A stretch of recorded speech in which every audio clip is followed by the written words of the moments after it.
share with you a personal story because that's all I know to do. Our scripture was Luke 24:13. It's about a story of two men walking on the road to Emmaus. Although Jesus was present with them and walking with them, they could not see him. A number of years ago, I was on a business trip alone in San Antonio, Texas, staying on the 33rd floor of the Marriott Hotel, the Riverwalk, when I became very, very ill.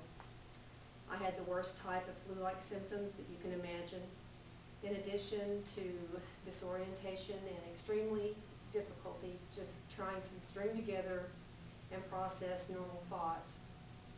I was too sick to go to my final meeting. I couldn't leave the hotel room or even eat. I remember wondering how I was even going to get home. I remember calling the desk downstairs and asking, how many airports are there in San Antonio? The clerk told me one. I thought, that's good. That's the one I want. I already had my ticket. I just didn't remember.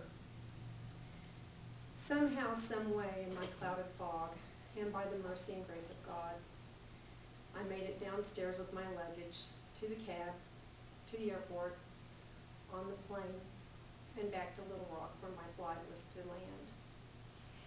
Managed to find my car. I was so sick. I looked in the back seat. I just wanted to curl up and take a nap.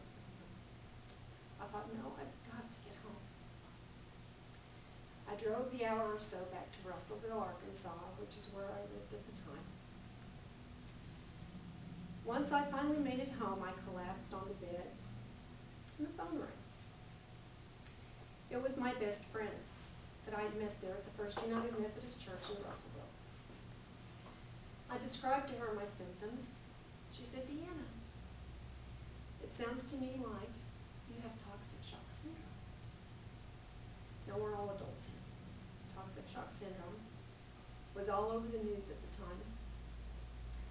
They had to take tampons off the market. Women were dropping like flies in London.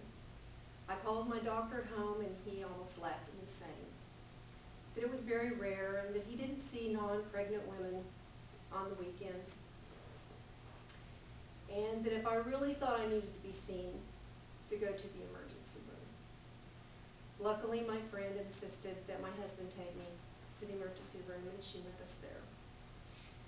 The little tech guy that came in and took my temperature took it a second time because he thought that the thermometer had miscalculated. He'd never seen fever that high before. The ER doctor confirmed that I did indeed have toxic shock syndrome. He said that it was a good thing that I managed to make it home.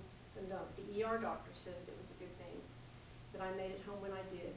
That if I had stayed another night at the hotel, which I almost did, that the housekeepers would have found me the next day. But I would not have made it another 24 hours.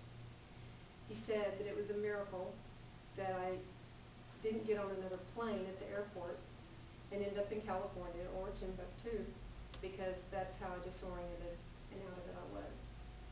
He said that it was a complete wonder that I didn't wreck my car driving from Little Rock, because I had to be weaving all over the road, because I had to have been driving like I was in a drunken stupor. How does this tie in to the passage from Luke? I remember like it was yesterday, looking over in the passenger seat of the car and seeing Jesus with my spiritual eyes, sitting there with me, just like the men on the road to Emmaus. I knew he was there, and I could feel that I was not alone. Just like the wind, you can feel a warm breeze on your skin. The wind has the power to, has powered sailing ships back and forth across the ocean for centuries. The wind can blow your house away, but you can't see it. Although I know that Jesus is with us every hour of every day, I know and have experienced that at particular times in our lives, when we need it more so than at other times, he is more than willing to let his presence be known. Let's take a quick break.